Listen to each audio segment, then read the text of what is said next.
Yo, what's good YouTube? It's your boy OmarioRpg. I hope you're having an amazing morning, afternoon or evening, wherever you are in the world. And today's the day, ladies and gentlemen. Vinland Saga is back. The hype is real. I've missed Thorkel so much. We're probably not even going to get to see Thorkel in episode 1. Who knows, man? It's probably just going to be about Thorfinn, but no one cares about Thorfinn. The whole show is about Thorkel. Anyway, I can't wait, but before we get into the reaction, we're going to have to react to this. Before we get into that reaction, we're going to be reacting, and that will be out tomorrow or the day after. My editor is going to be working on that as soon as possible. But I need to do the full recap, get the mind back where it needs to be. But I can't wait to get this out of the way and then move on straight to Vinland Saga. Today, I get to start Vinland Saga, and then I get to finish Demon Slayer and Chainsaw Man, and play football at 9:30 tonight. So I'll probably watch an episode of Blue Lock as well. It's not a bad day. It's not a bad day for me. So, can't wait to get into that. So yeah, if you're looking forward to the Vinland Saga reactions, make sure you subscribe. I hope this gets you all recapped as well. If you haven't watched Vinland Saga Season 1, what are you doing? Go and watch the show. It's out on Netflix now. I mean, there was no excuse anyway, because it was out on Amazon Prime. Just go and watch it. It's unbelievable. Still one of my favourite animes to this day. Can't wait to get into it. So let's do it. Let's get into the recap. Be sure to like, subscribe, join the Patreon, patreon.com/OmarioRpg. And here we go. Oh yeah, big shout out to C Tactics. The channel's called C Tactics. Go and subscribe. Someone recommended this in the Discord. Go join my Discord to recommend videos. Or follow me on Twitch, twitch.tv/OmarioRpg. On Twitch, we'll probably be doing like a recap of episode 1 tomorrow. I'm probably going to... What day is it tomorrow? Wednesday? Yes, that should be a good day to stream for me. So I'll probably stream tomorrow. And do a recap of it and talk about Vinland Saga. It's going to be a ton of fun. So twitch.tv/OmarioRpg if you want to be involved in that conversation. Let's get into it.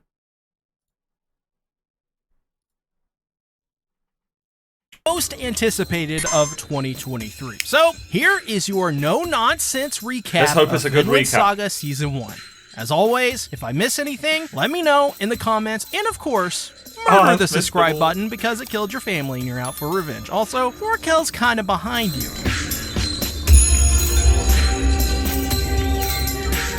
"15 years ago, the warrior Thors is seen leaving the battlefield. This man is a Viking. The name Viking came from the Scandinavians themselves, from the Old Norse word vik, meaning bay or creek, which formed the root of Vikinger. In other words, ancient pirates. Thors decided to leave the battle to lead and pursue a peaceful life with his wife Helga, to raise his daughter Ylva, and years later, his youngest, his son, Thorfinn. Longing for a great adventure like his father, he looks up to, his mind is filled with wonder of a land filled with nothing but vast fields of green from Leif Erikson, Vinland.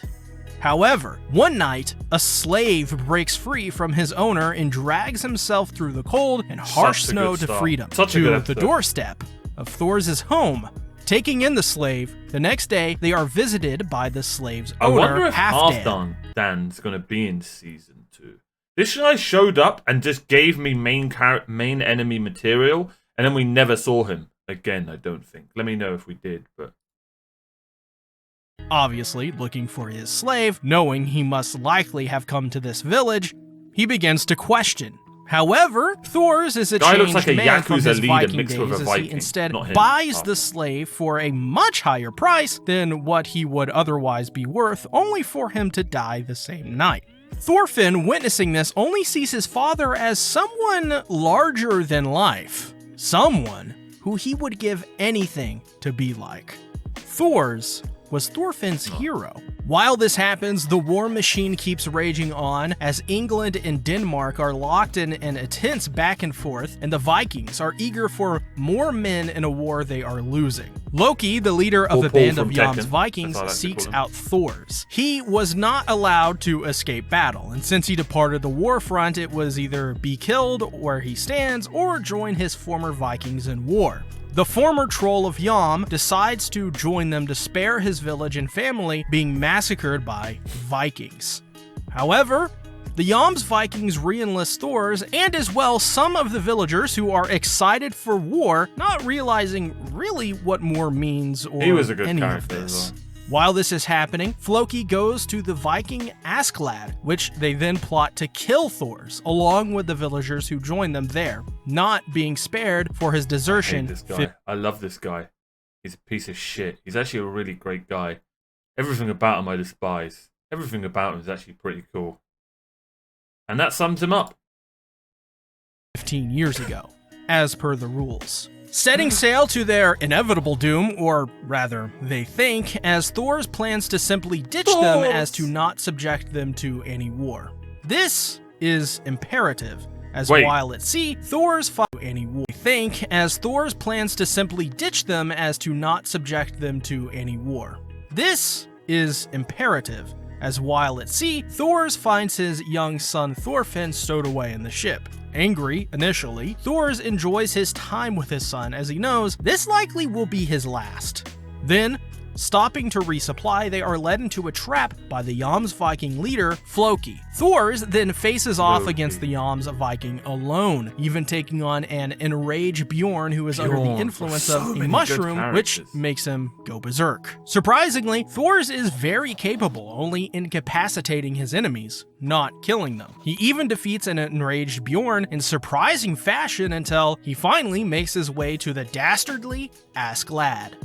While experienced and a fierce foe himself, the man called Askelad is no match for the troll of Yom. But Askelad doesn't play clean. He was paid to do a job, not to honor a duel. Askelad orders his men to fire a volley of arrows into Thors' body as the men of the village, and most importantly, his son, witnesses. Holding his son in his arms as he bleeds to death, he tells Leif Erikson to bring his head to Sigvaldi, the leader of the Jomsvikings. Otherwise, they will suspect he ignored the summons and destroy his home village anyways. In a heartbreaking moment, the great troll of Yom is no more.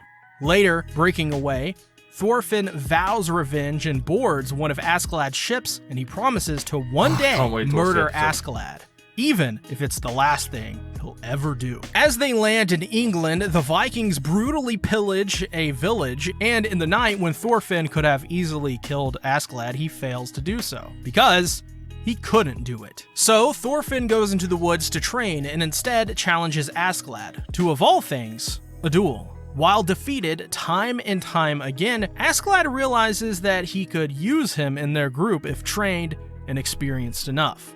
So he agrees to keep fighting him in duels, sort of as a way to test him, and use him as a pawn.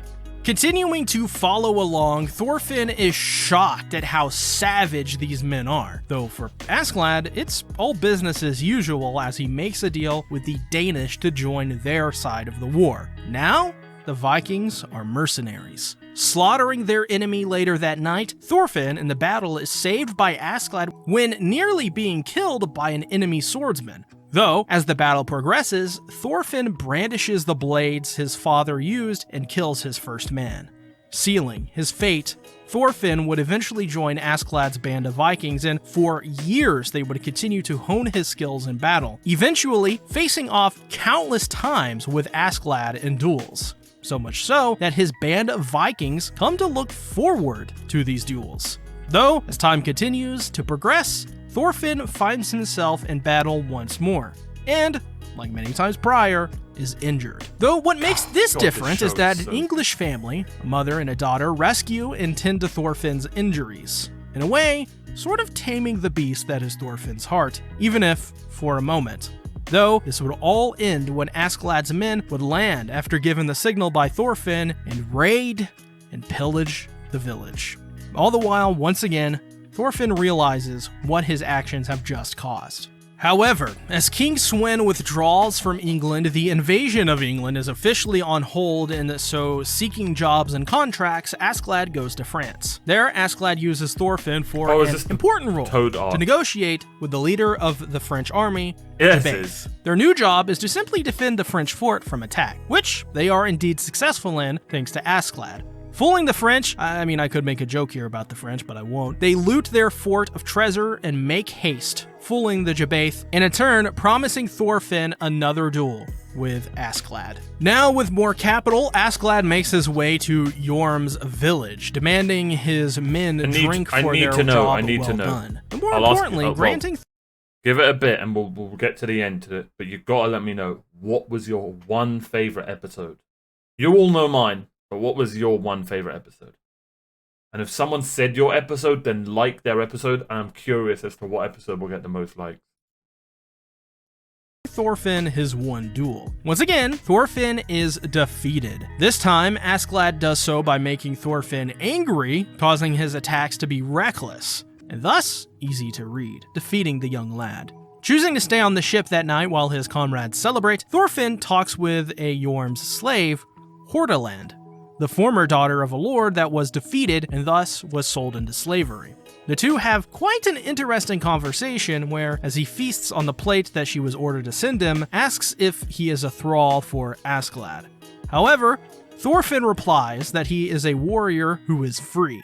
Not only that, but if left in her position, he would kill Yorm and flee. Hordaland, the name of which confused Askelad as he thought it was a name of a region of land, says that she can never kill anyone, thinking it to be an awful idea. However, humoring Thorfinn, she wonders where she would even go, wondering if there really even is a place where she, a slave, could be free. Thorfinn then regales her about the tale of a land called Vinland. The night passes, and the war machine starts to churn once more as King Sweyn continues his invasion of England and Gainsborough. But they would end up challenging a beast unlike any other, Thorkel the Tall. On London Bridge, Thorkel, one of the most feared in the battlefield, is supporting the English in their defense of London. Seeing this as an opportunity, and because it's Thorkel, Askelad sends Thorfinn to battle against the invincible Thorkel with one goal: bring back his head. However, while Thorfinn impresses Thorkel as someone with much promise, ultimately, the son of Thors is no match for the Danish Terminator, as he would be forced to flee, injured from the battle. Though, not before taking some of his fingers and regrouping with Askelad to make their way to Wessex. As this happens, King Sweyn leaves behind his son, Prince Canute, to join his right-hand man, Ragnar, in the battlefield with the English. In other words, he done fucked it up. Not just because they're going to face off with Thorkel, and by the way, none of them stand a chance against him in the battlefield anyways, but also because they successfully raided the camp that Prince Canute is set up in, capturing the prince. While a massive mistake on King Sweyn's part, Askelad is also delighted to hear this, because now he gets to play hero and recapture the taken prince, returning him to his father. However, things are never what they seem as they should be with Askelad, as we will soon find out.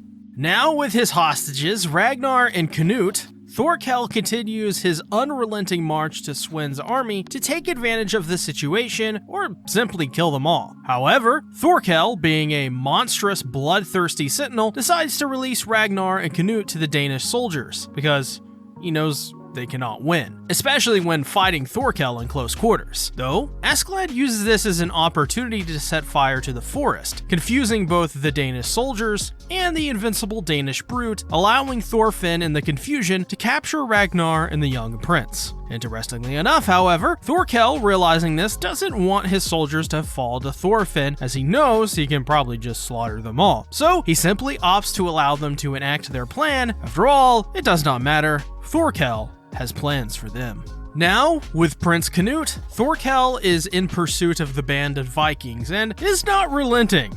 So, Askelad sends for reinforcements, Julius Caesar looking us. Are then confronted by the commander of the Welsh army, Gratianus. And I'm sorry if I'm mispronouncing. Bro, you've been mispronouncing all the name. They now have their reinforcements, but as they continue their travel, they come across a river headed to Wales and arrive at Brychenog, I think is how you pronounce it. Tell me in the comments if I'm wrong. Which leaves them ambushed. But by who?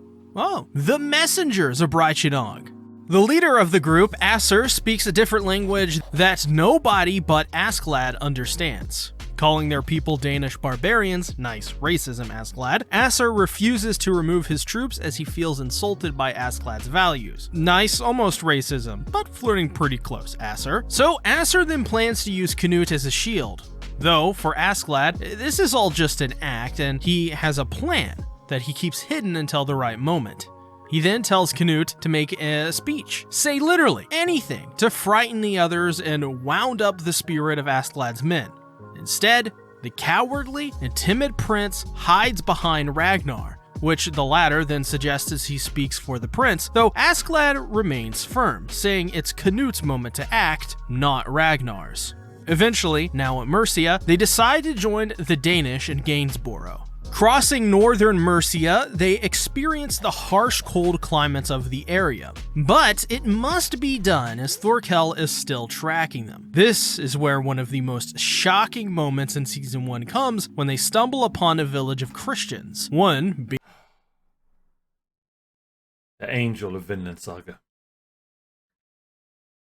Probably, to this day, my favorite episode of any anime. Yeah. It's that simple. That simple.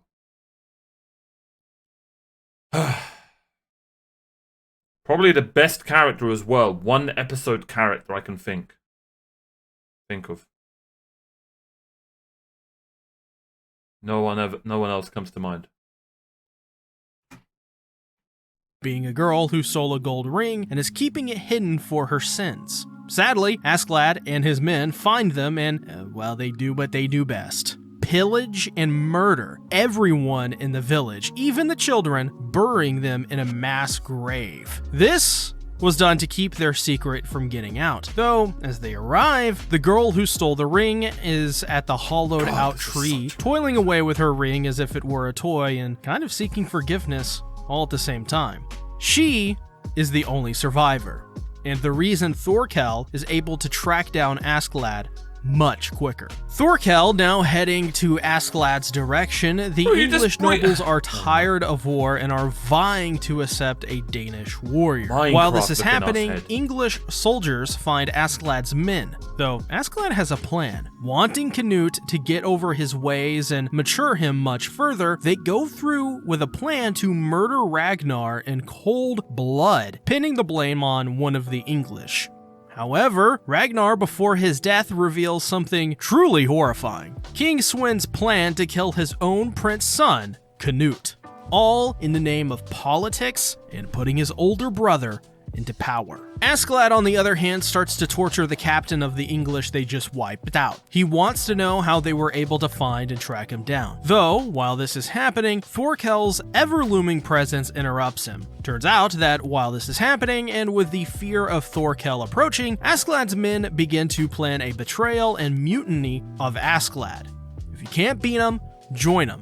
And that's exactly what Askelad's now former men begin to do. They want to join Thorkel's side. Though, it does not matter as when the Danish Terminator arrives,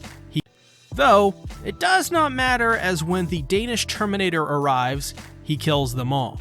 As for the rest of Askelad's men, as they make their way to a river to cut down a bridge to slow Thorkel's men, the rest of Askelad's men begin to prepare a mutiny once more. However, Askelad was prepared for this. As a child, Askelad's mother became sickly, and thus they kept her in the barn with the cattle. She tells Askelad as a young child of a land far away in which their ancestor, King Artorius, would return from and free them all, saving them.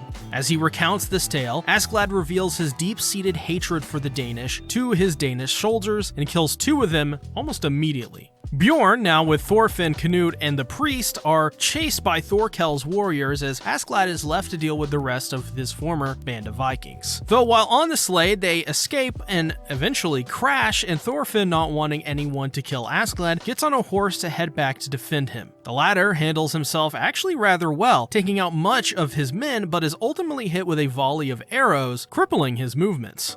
Thorkel then arrives. Good news, I guess, giving the last of Askelad's men an option: die or die fighting, like warriors. Though, as Thorfinn arrives, he brings his attention to the young man instead. He wants a duel with Thorkel. Maybe not Thorfinn's best plan of action. As the two warriors battle, Canute has a dream in which Ragnar tells him that he loved him dearly and in some ways made a mistake for raising him as a son rather than a king. Canute disagrees as he enjoyed his time with Ragnar, though ultimately Askelad was right. Now it is time for Canute to grow up, and his death will serve as an example to him. As he awakes, the drunken priest tells him— Okay, great recap. But you didn't mention the priest once, bruv. Come on, man.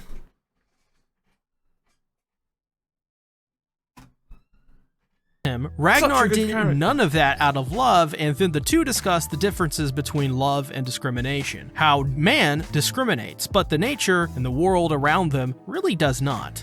This allows Canute to awaken to his true self and face the current situation head on. His first test is the raging Bjorn, who, while under the influence of mushrooms, has just finished killing his former men, but in the process has lost his mind. He calms down Bjorn, but in the process, he has been mortally wounded. Thorfinn himself is dealing with the sheer power of Thorkel's strikes as his arm and ribs are broken. Though knowing he will win this fight and wanting more allows Askelad to treat his injuries nonetheless. This is when Thorkel reveals that he and Thors were commanders in the Jomsvikings, and Sigvaldi, the leader, was his older brother and gave Thorfinn's father his daughter, which would become his wife, Helga. Now that it's revealed that the two are actually family, the two continue their fight, but this time Thorfinn is able to gouge his eyes and knocks him out with a blow to the chin. Though, Thorkel's men are at the ready until it's Thorkel who stops them. Why? Because Thorfinn won the duel, fair and square. Though, something shocking happens. As Canute arrives, he tells Thorkel it matters not if they capture him, as he informs him that his father has already chosen his older brother, wanting him to get killed, ideally, in this battle. So he then declares that he will be fighting against the king of Gangsborough, which unites both Thorkel and Askelad under one man, Prince Canute. Now, a unified force, they make their way to Gainsborough, and there they meet Floki and his army of Danes demanding to see King Sven. In the castle, Canute waits to see his father but are ambushed by King Sven, wanting his youngest dead. Though Askelad is able to convince King Sven that Canute was behind the victory in London. He ultimately decides to spare Canute, which then leads to an interesting scene where Gunnar, Ragnar's brother, goes to Canute to swear fealty and serve him just like his younger brother did. However, Askelad is wizened and realizes he cannot be trusted. Though later on, Alti, the man who put a knife in Bjorn's back, tells him to leave and never to go raise a sword again. Ordered to go to York, Canute goes along with his band to a town called Northumbria Region. As they arrive, Canute is hit in the chest with an arrow. It's an assassination attempt. Though Thorfinn tracks him down and eventually kills the would-be assassin, he notices a familiar face, Leif Erikson. Trying to get Thorfinn to return home, Thorfinn is not interested in what Leif has to suggest, only his revenge. While this is happening, we learn that actually the person that was shot by an arrow was nobody, just a slave woman dressed as Canute, planned by Canute. Now, as they pass Floki, Askelad tries to spread by word that there are people, enemies, who want Canute dead and as well, misinformation to Gunnar. However, this is not the only issue that Askelad is to deal with. Thorfinn, with a broken arm, now demands another duel. Though, what's surprising here is that Bjorn intervenes and instead demands a duel with Askelad. He is dying, and thus wants to duel Askelad to go to Valhalla like a true warrior. Assuring that they are friends, Askelad duels the wounded warrior and eventually kills him. Askelad has just killed the only man he could ever call a friend, Bjorn. Though, Thorfinn, after this moment, still demands his duel, and he really gets it.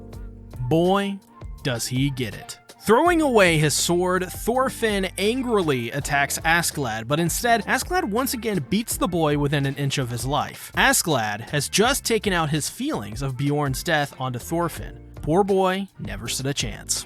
As Canute stops the fight, a good Askelad story. once again recalls his childhood, in particular of his mother and how she met Olaf as a slave woman, all because of Olaf's fighting skills impressing her. Though, much like Thorfinn wants to do, Askelad eventually took revenge on Olaf for his treatment of his mother, smartly pinning it on someone else to escape the suspicion. This made Askelad grow to hate the Vikings for their constant warring because his father fought for these ideals.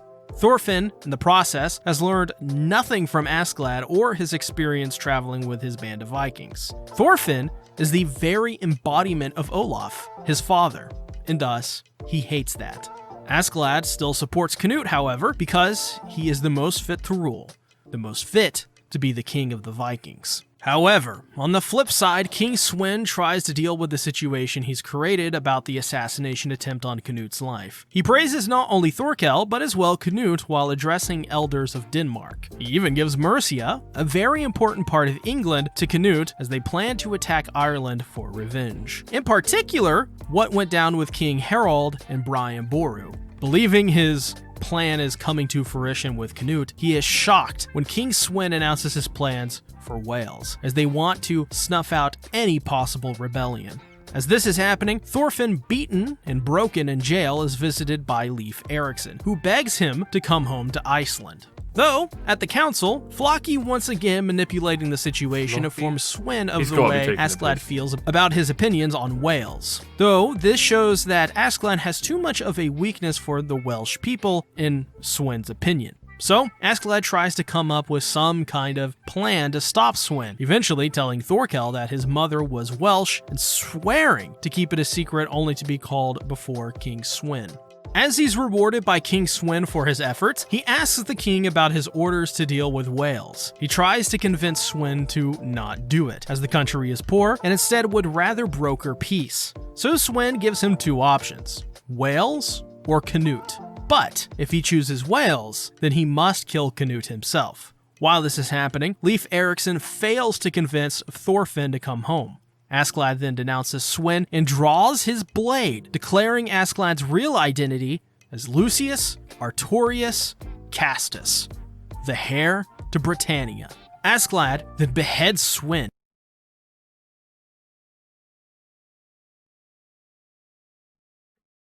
Hold it in, Omar. Hold it.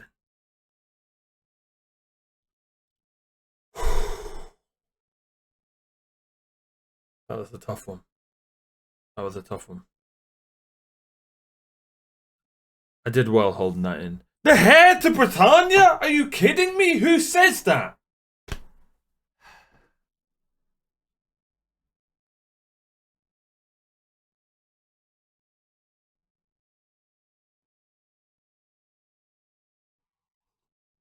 He was doing so well. Let's get a replay on that one. Castus, the heir to Britannia. Askelad then beheads Sweyn, and as Canute witnesses this act, realizes what's happening. Askelad is protecting Canute, giving him a chance to do one thing: step forward, become a man, and kill Askelad to submit his role as the king of the Vikings, by slaying the very heir to Britannia. As he goes to do this, Thorfinn witnesses Canute slaying Askelad, which sends him into a flying rage as he tries to attack Canute, but is subdued, dragged away. Thorfinn is crushed, and as the blade falls, we recount the journey so far. Thorfinn is left in a state of denial as he spent all of these years fighting, seeking revenge only to have it taken away from him. Canute now assumes his new role as the king of the Viking army and the ruler of England. Askelad has fallen. Now, the true story begins as the... I'm just going to be careful because he might be like, and the next arc is this. So we're just going to chill here. Great recap. Except for the heir of Britannia part. I'm ready, man. I'm so ready. And we're going to get straight into it. Be sure to like and subscribe. Thank you so much for watching. Let me know who your favourite character is. I'm going to watch episode 1 of Vinland Saga season 2. It'll be out on my Patreon when this is out, so go check out my Patreon if you can't wait. If you do want to wait, then I'll see you next time.